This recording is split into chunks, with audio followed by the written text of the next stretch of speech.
SEC. Lane Kiffin has signed on to become the head coach at Ole Miss after leading Florida Atlantic to its second Conference USA championship. And this is something that will get a lot of attention because of Lane Kiffin's long-standing history in the SEC in a variety of places. A brief stint as the head coach, of course, at Tennessee, and then a successful stint as the offensive coordinator in Alabama. And Nick Saban's assistants have historically had all kinds of trouble with him. But I think you think this is going to be different this time. Yeah, remember one thing. A couple of years ago, Lane Kiffin got the FAU job, and he coached in the semifinal game, so he quits. And he still got fired by Nick Saban because he lost interest right before the final. I think it ended up costing Alabama a national championship. But Lane Kiffin is obsessed with Nick Saban, and I think Nick Saban is obsessed with him. And Greeny, I firmly believe that of all these disciples, and we've talked about them ad nauseum between Kirby Smart and Jimbo and so many others, that Lane Kiffin is going to be the first Saban disciple to beat the GOAT. I'm not saying it will happen next year, but it's going to happen because he will spend every moment. He'll lose 11 games to prepare for that one. And I think Saban's not intimidated by people, but he's going to look over there and go, I don't want to play Lane Kiffin. He's like a gnat for Nick Saban, isn't he? And in the best, most respectful way that you can be a gnat. I mean, here's the thing about Lane. I think when you look, like a GNAT. Anyway, when you look at what he brought to the SEC, that was part of really the shift offensively in the entire league that then made all these other teams, Greeny, have to decide that they've got to do big changes with their programs. And I do think that Lane will be obsessed with Coach Saban. There's a way that Saban looks at Kiffin with respect, but he also can't stand him. I had someone close to Nick Saban tell me once that he had to get rid of Kiffin before the national championship game because he was like your recalcitrant 16-year-old who just grabs the keys to the Ferrari and forgets to turn the garage door open and he goes right through it. Kiffin's matured a lot, though, since then, though, I think. At FAU. Is this a good move? I mean, people will ask this at Ole Miss because of the history involving Kiffin. You like the move? They were 4-8 under Matt Luke. This is a brilliant move. I mean, you hate to hire a coach to win the press conference, but this is Lane's 5th head coaching job, 4 in college and 1 with Al Davis at the Oakland Raiders. I think it's a fantastic move. It is his, and you can take this however you wish, but it is his 5th head coaching job, and he's 44 years old. So, I mean, that tells you 2 different stories at the same time. Let's leave it on that note. We'll get to some of the other stuff I wanted to. We don't have enough time to break into it. Let's just remind you that Thursday night on ESPN, the top college players and coaches are honored at the 29th annual Home Depot College Football Award Show from the College Football Hall of Fame in Atlanta. Thursday night, 7 Eastern on ESPN and the ESPN app. We're recapping Monday Night Football this morning on Get Up. Carson Wentz leading the Eagles to a win. Dan Orlovsky, your guy right here, a huge 4th and 1 play, and he gets the sneak over the line. Aggressive play call when they needed it. He's a big quarterback. Get that conversion, and then I love the ball placement on this throw. The one-on-one fade to Arcega-Whiteside just over the right shoulder. Outstanding. New set of downs now for the Eagles, and Wentz finding Dallas Goedert down the field right there. I love the rhythm. He put his back foot in the ground and drove that ball down the seam against the cover 3. And then this play, Laura, this is a really good design by Doug P. Outstanding throw and dropped arm angle by Carson Wentz. Yeah, and that made the game go to overtime. A touchdown wins it, a field goal does not win it. And so Wentz trying to get it done here, dumping it off to Miles Sanders. Good start to this drive. You get those receivers out there on the edge. They block. Little easy throw. Now you get Carson on the move with a play action pass, something he does really well. Good ball to Perkins here. Yeah, that was a gain of 13. And then later in the drive, 2nd and goal for the Eagles. Wentz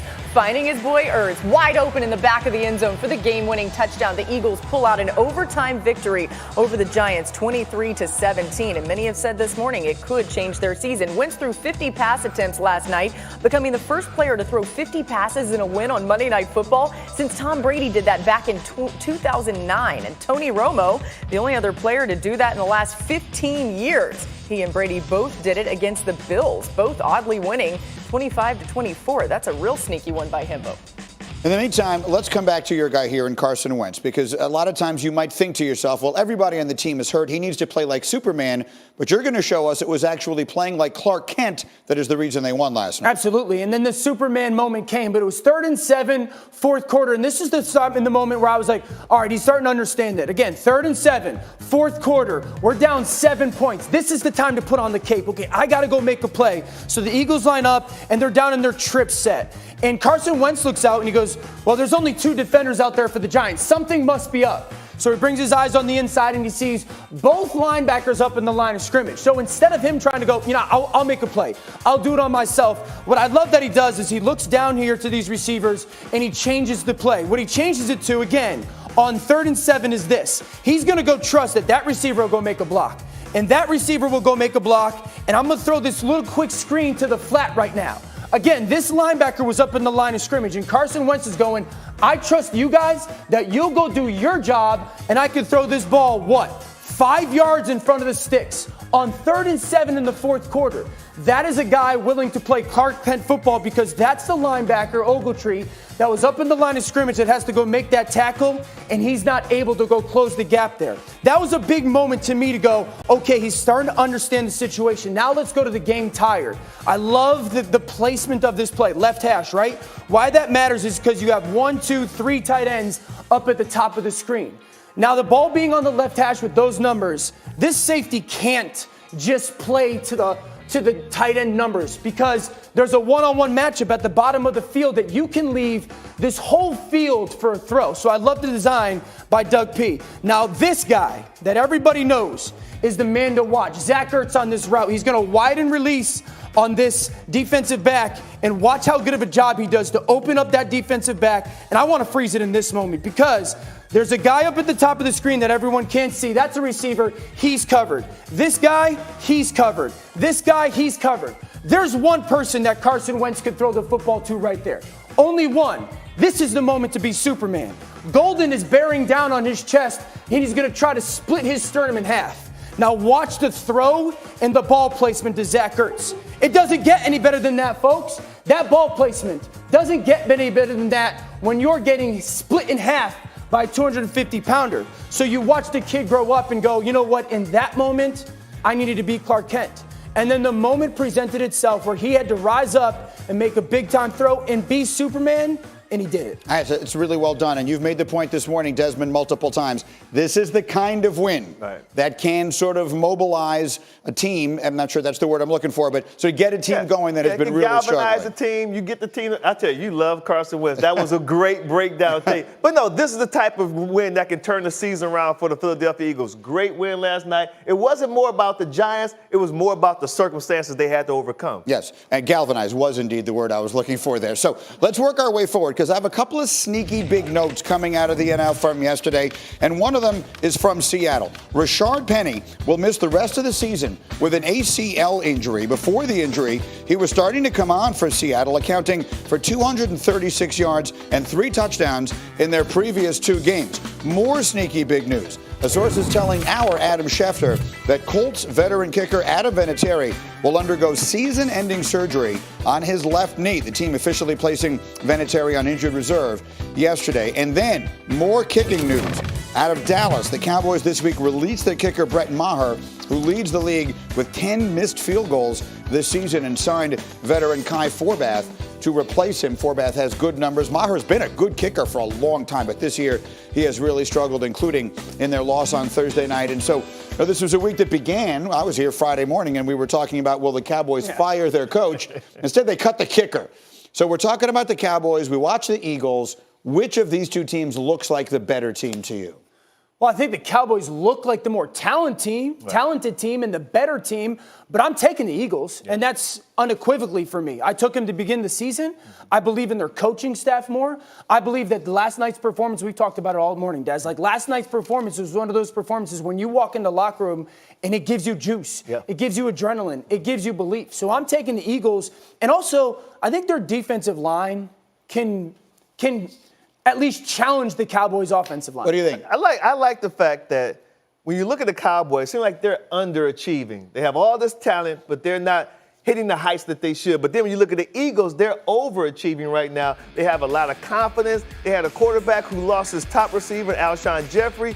They didn't even hesitate. They went out there. They stayed the course. It wasn't easy. I love the fight in the Philadelphia Eagles right now. So I will present this as a notion because we saw over the weekend, Adam Schefter reporting, the NFL, one of these 2 teams is going to win the NFC East and is going to host a playoff game wild card weekend against a team that will have a much better record.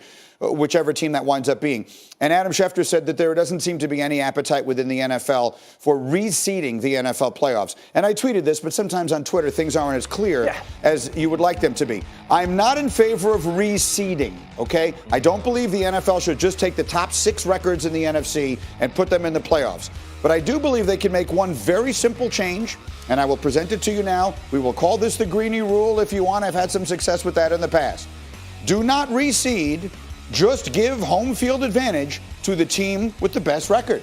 It's not that complicated. Right. So the Cowboys or the Eagles, whoever winds up winning that division, would play Seattle, if indeed that's the way it plays out in the first round, but just play the game in Seattle. Yeah. So you still maintain the integrity and significance of the division. The Cowboys are still in the playoffs by virtue of being the champion of the NFC East. Right. But don't make Seattle travel across the country if they're 13-3 and Dallas is 7-9 and play that game on the road. That's the Greeny Rule. What do you think? I think that's one of the best things I've literally ever heard when it comes to the NFL, let alone the playoffs. I mean, the NFL is the ultimate meritocracy. You should get what you've earned. And for teams that play in really difficult divisions, you shouldn't get penalized for being in a really good division and teams get rewarded for being in a really bad one. Yeah. This is one that makes too much sense. Like, it just makes too much sense. It makes a lot of sense. You should be rewarded for victories, not for mediocrity. So how are you going to have a team with 12 wins have to travel across the country? That makes absolutely no sense. I agree with you, Greeny. They should do that. Yeah, and again, it's not reseeding. Those are two different things. I'm not talking about taking a division out of the playoffs. Yeah. Let that go. That's important. But the reality is, it's harder to go 7-9 in the NFC West than the NFC East, much less going 12-4. So you're saying, if you like, the NFC East champion still gets into the playoffs. Exactly. They just don't host a playoff game. Correct. That's you a no-brainer. just give home field advantage to the team with the better record. It's not that complicated. It's not reseeding. And let it forever be known as the Greeny Rule. Meanwhile,